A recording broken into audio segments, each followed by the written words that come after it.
ನೀನೊಂದು ಗುರುತಾಗು, ಬಸವಳಿದ ಭೂಪಟಕ್ಕೆ ಕಾಯುವ ದೊರೆಯಾಗು.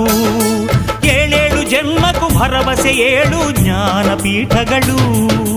ಕೈ ತುತ್ತು ಕೊಟ್ಟೋರ ಕಂಕಣವಾಗ್ತೀನಿ, ಕನ್ನಡತಿ ಮಾನಕ್ಕೆ ಪ್ರಾಣ ಕೊಡ್ತೀನಿ.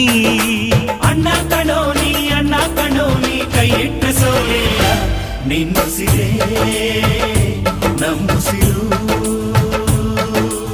ಕನ್ನಡಕ್ಕಾಗಿ ಜನನ, ಕನ್ನಡಕ್ಕಾಗಿ ಮರಣ, ಕನ್ನಡತನಕ್ಕೆ ನಮ್ಮ ಉಸಿರೇ ಚಿರಋಣಿ.